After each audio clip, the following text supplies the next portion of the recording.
सभी को नमस्कार। आज हम डिस्कस कर रहे हैं पीरियोडिक असेसमेंट 4 का प्रोजेक्ट वर्क, जो कि हाइब्रिड क्लासेस होने की वजह से आपको ओरल और रिटन 2 तरीके से करने को दिया गया है आपके हॉलीडेज होमवर्क में। हर एक जो भी प्रोजेक्ट वर्क आपको दिया है सब्जेक्ट वाइज, उसका पहला पेज आपके टीचर्स के लिए है एंड सेकंड पेज आपको करना है। तो आइए शुरू करते हैं को करिकुलर से। सेकंड पेज पे आपको मिला है विद्यार्थी अपने पसंद की किसी भी जानवर का पपेट बना सकते हैं। आपको स्टिक पपेट बनाने के लिए यहाँ कहा गया है। जो भी जानवर आपको पसंद हो उसका आप स्टिक पपेट बना सकते हैं। पपेट बनाने के लिए विद्यार्थी ज्ञानोदय चैनल पर उपलब्ध वीडियो की सहायता ले सकते हैं। ज्ञानोदय चैनल पर पपेट बनाना सिखाया गया है, आप उस तरीके से बना सकते हैं। उसका लिंक भी मैंने शेयर किया है, वो भी आप देख सकते हैं। शीतकालीन अवकाश के उपरांत अपने पपेट को उसके नाम और उसके बारे में कोई 2 बातों के साथ आपको प्रस्तुत करना है। आपको उस पपेट के बारे में 2 लाइन्स भी देनी है और उसका नाम भी रखना है।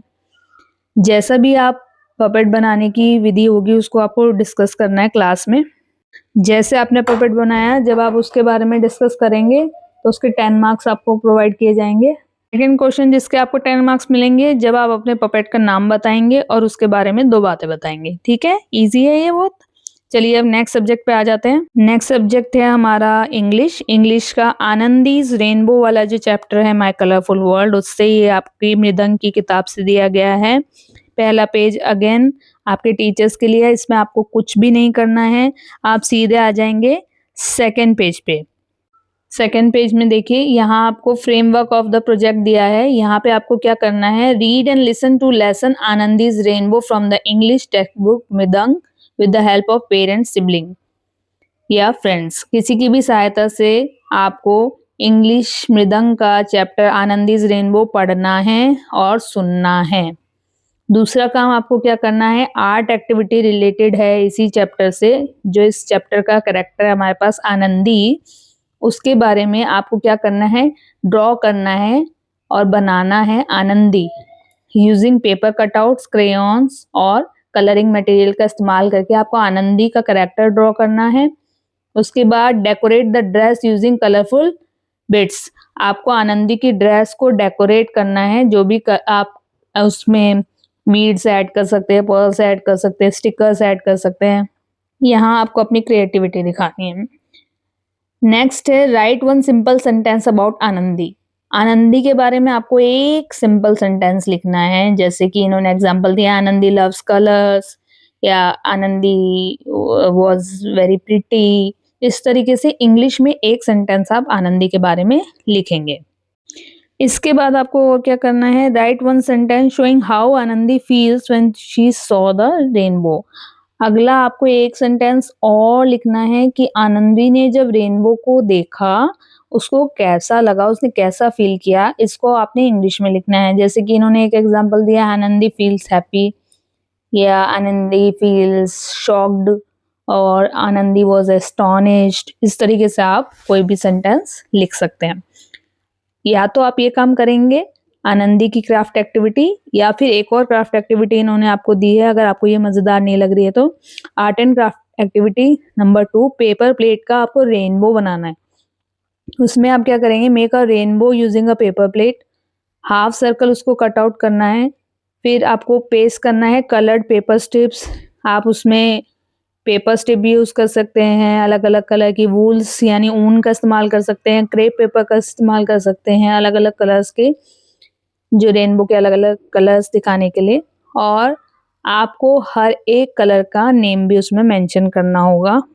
साथ में आप लिख सकते हैं एरो बना के। और इसके बाद एक कलर्स के नेम रेनबो के नीचे लिखने के बाद आपको क्या करना है, एक फीलिंग लिखनी है, अपनी एक फीलिंग इस बारे में कि आपका फेवरेट कलर क्या है, उसके बारे में आप एक सेंटेंस लिखेंगे, अपनी फीलिंग लिखेंगे।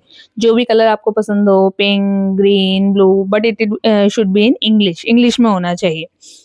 थर्ड है हमारा identify colour around the home. आपके घर के आसपास जो भी कलर्स दिखते हैं उनको आइडेंटिफाई करना है, पहचानना है और ड्रॉ करना है या पेस्ट करना है any 3 objects showing different colour. अलग अलग कलर के 3 ऑब्जेक्ट आपको पेस्ट करना है। ये काम आप कॉपी में भी कर सकते हैं, आप शीट में भी कर सकते हैं। ठीक है, और write one simple sentence for each object related to its colour. जो भी आप ऑब्जेक्ट लगा रहे हैं, वहाँ पे चिपका रहे हैं, मान लो मेरे को रेड कलर पसंद है, मैंने रोज लगाया, तो मैं रोज के बारे में एक सेंटेंस भी उसमें साथ में लिखूंगी। ये है आपका इंग्लिश का काम। जो भी आप बना के लाएंगे आप उसका ओरल प्रेजेंटेशन करेंगे अपनी आर्ट एंड क्राफ्ट एक्टिविटी का। आपने जो कलर्स लिए हैं उनका नाम लिख बताएंगे क्लास में, और सिंपल सेंटेंस बोलेंगे। आपने प्रोजेक्ट वर्क कैसे किया उसको बताएंगे सबको क्लास के अंदर, उसके 10 मार्क्स हैं। और जो भी आपकी राइटिंग वर्क होगा, ड्राइंग वर्क होगा, वो कितना नीट एंड क्लीन है, कैसे आपने लिखा है, उसके भी आपको 10 मार्क्स मिलेंगे। तो ये आपका हो गया है फर्स्ट। अब नेक्स्ट सब्जेक्ट पे आ जाते हैं हम। ये हमारे आसपास की दुनिया यानी हमारा ईवीएस का वर्कशीट है। वर्कशीट सारे सेम हैं, जिसमें आपको ज्यादा इजीली समझा सकती हूँ मैंने वो वाला मीडियम उठाया है। ये अभी हमारा ईवीएस का फर्स्ट पेज है। इसमें आपको कुछ भी नहीं करना है। क्या क्या चीजें चाहिए इसमें नीचे आपको लिख के बताई हुई है। A4 आकार की शीट ड्राइंग नोटबुक की आपको चाहिए, पेंसिल, रबर, मोमी रंग या रंगीन पेंसिलें, रंगीन कागज। आप पुराने न्यूज़पेपर्स का भी यूज कर सकते हैं। आपके घर में दालें अवेलेबल होती हैं, दालों का यूज कर सकते हैं, चना, राजमा, और फिर है फेविकॉल या गोंद आपके पास होनी चाहिए। प्लेट या कटोरा दालें रखने के लिए आपको रख के बैठना होगा। आइए देखते हैं क्या करना है। एक्टिविटी क्या करनी है। सबसे पहले एक पेंसिल का यूज करके अपने घर की एक साधारण सी तस्वीर बनानी है। आपको घर बनाना है A4 शीट पर। एक दरवाजा, खिड़की, छत और सूरज बना सकते हैं। फिर उस ड्राइंग को कलर करना है। क्रेयॉन से कलर कर सकते हैं या कलर पेंसिल का यूज कर सकते हैं। अगर आप कलर पेंसिल्स यूज करेंगे तो ज्यादा अच्छे से उस पर आप लगा पाएंगे कुछ भी। नेक्स्ट है थर्ड चरण, कागज को फाड़ लें। अपनी उंगलियों का उपयोग करके रंगीन कागज के छोटे छोटे टुकड़े करने हैं आपको। इस टुकड़ों के लिए आपको कैंची की जरूरत नहीं है, आप हाथों से उसको फाड़ लें छोटे छोटे टुकड़ों में। फिर गोंद लगाइए, घर की छत, दीवारों पर गोंद लगाइए जहां भी आपको सजाना है, और उन कागज के टुकड़ों को आपको उस पे चिपकाना है, उनके घर के दरवाजों पे, दीवारों पे, छत पे। और घर के दूसरे हिस्से जैसे दरवाजे और पाथ वगैरह जो भी आप रास्ता दिखा रहे हैं, उनको आप दालों से भी सजा सकते हैं। दालों को अच्छी तरह से उस पर चिपका दें और उसके बाद इसे सूखने दें। ड्राइंग का कुछ समय के लिए अलग रख दें, छेड़े नहीं, तो ये एकदम सूख जाएगी और आपकी ड्राइंग रेडी है। आपने अपना घर कैसे बनाया, आप जब इसके बारे में बोलकर सभी क्लास के सामने बताएंगे, टीचर को बताएंगे, तो उसके 10 मार्क्स मिलेंगे। और आपने किस तरीके से सजावट किया उसके 10 मार्क्स मिलेंगे। अब नेक्स्ट पे आ जाते हैं। हिंदी सब्जेक्ट पे आ गए हैं। ये पहला पेज है हमारा जो कि टीचर्स के लिए है। इसमें आपको कुछ नहीं करना है, आप डायरेक्ट हिंदी के सेकंड पेज पे आ जाएंगे। इसे भी मैं आपको फटाफट समझा देती हूँ। मेरे परिवार के सदस्यों के जन्मदिन। यहाँ आपको नीचे एक टेबल दिया हुआ है जिसमें लिखा है दादा, नाना, दादी, नानी, पापा, मम्मी, भाई या बहन। तो आपको क्या करना है, इनके सामने देखिए आपको लिखा हुआ है जन्मदिन, तारीख और महीना। तो आप उनका जन्मदिन कब आता है उसका पूरा डेट, मंथ और ईयर लिखेंगे। ठीक है, दादा है तो दादा है के लिखेंगे, नाना है तो नाना, जो भी आपके पास है उनका किसी एक का आप लिख सकते हैं। उसके बाद है मेरा जन्मदिन इस साल। नीचे दिए गए वाक्यों को आपको पूरा करना है। जैसे कि पहला वाक्य है मेरा जन्मदिन खाली स्थान तारीख को होता है, तो आपका जब मान लीजिए 1 जुलाई को जन्मदिन आता है तो आप लिखेंगे मेरा जन्मदिन 1 जुलाई तारीख को होता है या 1 तारीख को होता है। इस साल मैंने अपना जन्मदिन डैश के साथ मनाया। किसके साथ मनाया, खाली स्थान में आप भरेंगे, मम्मी पापा या दादा दादी, दोस्त, वो आप लिखेंगे। तीसरा है मेरे जन्मदिन पर मैंने डैश डैश डैश क्या क्या किया, तो आपने जो भी किया वो आप इसे पूरा करेंगे। चौथा है मुझे सबसे अच्छा डैश लगा। आपको अपने जन्मदिन पर सबसे अच्छा क्या लगा वो आपको यहाँ पे लिखना है। तीसरा प्रश्न आप देखिए, चित्रकार्य। अपने जन्मदिन का एक सुंदर सा चित्र बनाना है जिसमें आप केक बना सकते हैं, केक के पीछे आप खड़े हुए दिखा सकते हैं, और अच्छी आपकी ड्राइंग है आप वो बना सकते हैं। तो जैसा आपकी क्रिएटिविटी है आप अपने यहाँ पे दिखाइए। उसके बाद जब आप स्कूल आएंगे तो अपने जन्मदिन मनाने के अनुभव की अभिव्यक्ति, मतलब आपने अपना जन्मदिन कैसे मनाया उसके बारे में आप जो भी क्लास में ओरली बच्चों को बताएंगे, मैम को बताएंगे, उसके आपको 10 मार्क्स मिलेंगे। और आपने जो भी लिखित कार्य, रिटन वर्क में ड्राइंग का कार्य कितना साफ-सुथरा और कितनी सुंदर राइटिंग में किया है, कितना अच्छा लिखा है, उसके भी आपको 10 में से मार्क्स मिलेंगे। तो ये हो गया आपका हिंदी कार्य। अब हम नेक्स्ट सब्जेक्ट पे आ जाते हैं। नेक्स्ट सब्जेक्ट है हमारा मैथ्स। अगेन पहला पेज आपको नहीं करना है, ये आपके टीचर्स के लिए है। नेक्स्ट पेज पे आ जाते हैं। यहाँ देखिए परियोजना की रूपरेखा से आपको स्टार्ट करना है। पत्ते, फूल, पत्थर, चूड़ियां, बोतल के ढक्कन आदि छोटी-छोटी वस्तुएं एकत्र करें तथा वस्तुओं को ध्यान से देखकर अलग-अलग पैटर्न बनाएं। आप देखिए आपके आसपास ये सब चीजें मिल जाएंगी, पत्ते, फूल, पत्थर। जरूरी नहीं है सारी ही आपको कलेक्ट करनी है, जितनी आपके पास अवेलेबल हो उनसे आपको पैटर्न बनाने हैं।